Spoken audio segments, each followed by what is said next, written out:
권영철 기자의 기자수첩 넘어가죠. 어서 오십시오. 안녕하십니까. 오늘 어제 판결이 난 원세훈 전 국정원장 재판에 대한 문자도 상당히 많이 들어왔거든요. 네네. 오늘 그 소식 가지고 오셨다고요? 예, 그렇습니다. 예. 원세훈 재판 왜 짜맞추기라는 비판을 받나 이렇게 주제를 정해봤습니다. 이게 지금 1심 판결이 짜맞추기라는 얘기가 나오는 건가요? 그런 비판이 나옵니다. 사실 제가 이게 1심 판결 전과 판결 직후에 법조계 관계자 한 10여 명과 통화를 해봤거든요. 예, 예.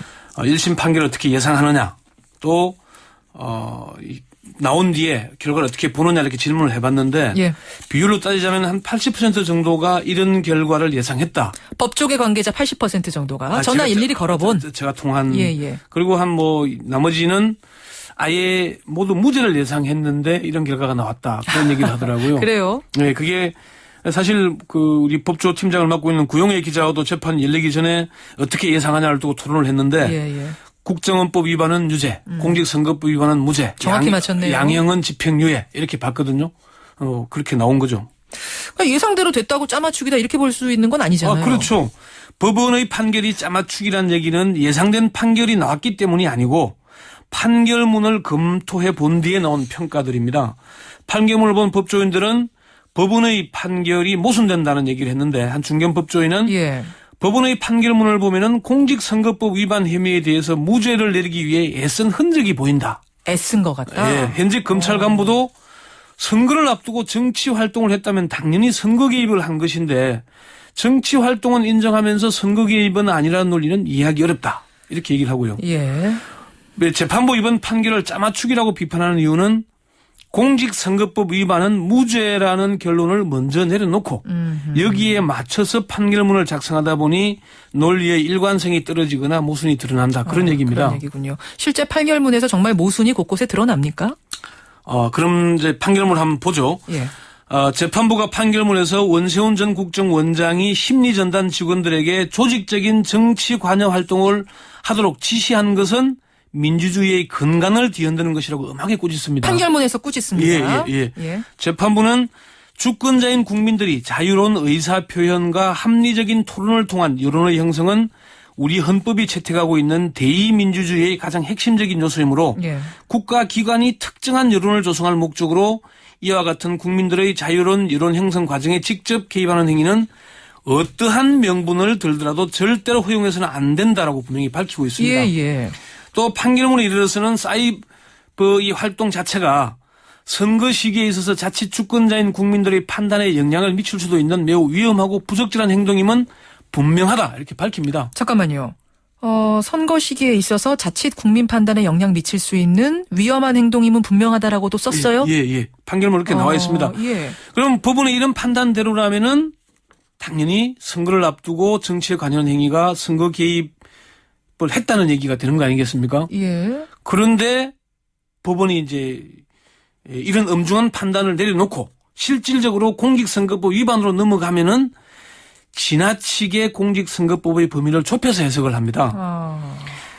대선을 앞두고 국정원이 정치에 관여하는 게 국정원법 위반은 되는데 선거법 위반은 안 된다는 희한한 논리를 펴고 있는 겁니다.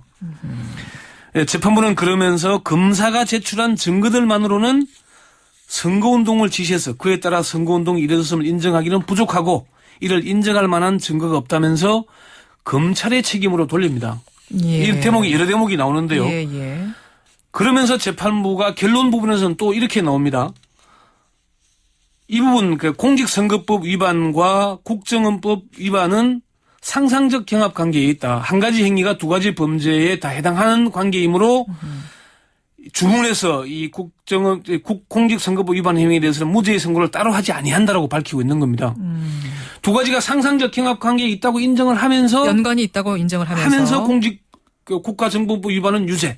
공직선거법 위반은 무죄라고 판단을 하고 있는 겁니다. 즉 판결문 자체 안에서도 말들이 어긋나는 모순적인 부분을 그렇죠. 여럿 발견하신다는 말씀이세요. 사실 저도 판결문 읽으면서 재판부의 의도가 판결문의 행간을 읽으라는 것인지 아닌지 모르겠다. 그런 생각이 들었습니다. 자, 그렇다면 법원은 왜 국정원법 위반은 유죄로 인정하면서 공직선거법 부분에 대해서는 유죄를 인정하지 않았을까요? 왜 그랬을까요? 국정원 대선 개입 사건이 지금까지 논란의 핵심이 되고 있는 이유와 같은 맥락으로 보입니다. 무슨 말씀이세요? 국가정보원의 대선 개입 사건과 관련해서 원세훈 전 국정원장의 공직선거법 위반 혐의를 유죄로 인정하면은 박근혜 대통령 당선의 정통성이 정면으로 훼손되는 거죠. 그러니까 사건이 여기서 끝나는 게 아니라 파장이 굉장히 커진다는 얘기죠. 그렇죠. 야당에서는 선거 무효를 주장하게 되는 근거가 마련되는 그런 셈이 될 겁니다. 예. 국정원 댓글녀 사건에서 시작된 국정원의 대선 개입 사건은 검찰이 특별수사팀을 만들어 수사에 착수하면서부터 공직선거법 위반 문제가 태풍의 핵이었습니다. 핵이었죠. 황교안 법무부 장관과 최동욱 검찰총장이 정면으로 충돌했죠. 예. 사실 이 문제 때문에 최동욱 검찰총장은 뜬금없는 혼외자 논란으로 사실상 검찰총장에게서 쫓겨났지 않습니까? 최동욱 총장은 계속 이건 선거법 위반이 맞다라고 주장을 했고 황교안 법무부 장관은 아니라고 하고 충돌하다가 최동욱 총장이 끝까지 밀어붙인 거잖아요. 기소까지 한 거잖아요. 그래서. 결국 관철시켰죠. 그러고 나서 혼외자 문제가 터진 거죠. 예, 맞습니다. 당시 특별수사팀 내부에서도 선거법 수사를 담당해왔던 공안검사들이 이건 국정원법 위반은 당연히 공직선거법 위반이다. 분리할 수 없는 사안이다. 이렇게 주장했던 것으로 자 그렇게 취재를 했습니다. 이런 민감한 사건은 사실 수사를 한 검사들이 공판에 관여해도 유죄를 입증하기가 쉽지 않은 건 아니겠습니까? 그렇죠. 그런데 지금 수사에 관여한 검사들은 존재감조차 찾기 어렵죠. 수사했던 검사들은 다 어디가 있어요? 윤석열 팀장과 박형철 부팀장은 고검으로 좌천돼 있고 좌천됐고 또 중요한 검사들도 다 뿔뿔이 흩어져 있죠. 이후에 팀장을 맡았던 이정희 원주지청장도 지금 원주지청에 근무하면서 재판 때마다 오는 그런 겁니다. 선거법 위반으로 기소했던 검사들, 수사했던 검사들은 다 좌천, 옷 벗거나 이런 식이란 얘기예요. 또 그리고 눈여겨봐야 할 대목이 박근혜 정부 들어서 판사 출신들이 중용되고 있다는 점도 관건입니다. 황찬현 감사원장, 최성준 방통위원장 등등인데 검찰에 대해서는 채찍을 들었다면은 판사들에 대해서는 당근을 제시한 그런 모양새입니다. 사실 감사원장으로 발탁된 황찬현 전 서울중앙지법원장은 원시훈 전 국정원장의 선거법 위반 혐의는 무죄라는 주장을 공공연하게 폈던 것으로 알려지고 있고요. 이것 때문에 사실 이번 판결을 정치적인 판결을 이렇게 비판하는 겁니다. 국정원 대선 개입 수사에 관여했던 검찰의 한 관계자가 선거를 앞두고 심리전단이라는 부서 하나를 여당에게 유리하고 야당에게 불리한 여론을 조성하도록 지시했다면은 그보다 계획적이고 능동적인 선거운동이 어디 있겠냐 이런 비판을 했습니다. 이 관계자는 법원의 판결은 모순이라고 여러 차례 강조하기도 했고요. 예. 근데 이 검찰의 책임이 이제 완전히 없는가 수사를 한 부분에 대해서 그런 얘기도 나오긴 하더라고요. 법원의 판결을 절묘한 줄타기라고 검찰이 비판하는데 검찰도 이런 비판에서 자유로울 수는 없을 것 같습니다. 조금 전에 말씀드렸던 수사팀들이 다 뿔뿔이 흩어져 있죠. 이런 민감한 사건 수사하면은 수사팀들이 공소 유지를 하게 됩니다. 민감한 내용들이니까. 그렇죠. 일반 형사 사건과는 다르잖아요. 비유를 하자면은 전쟁을 선포한 뒤에 병사들을 지휘해야 할 장수들을 좌천시키거나 배제한 뒤에 전투를 대충 해오고 이기기를 바란다는 게 말이 안 되죠. 어떻게 보면 그러면 검찰이 의도적으로 약해진 거네요. 스스로 약해진 거네요. 그럴 수밖에 없는 구조가 되니까. 그렇게 되네요. 한 가지 이제 비유를 이렇게 얘기를 합니다. 사실 수사도 소홀했지 않습니까?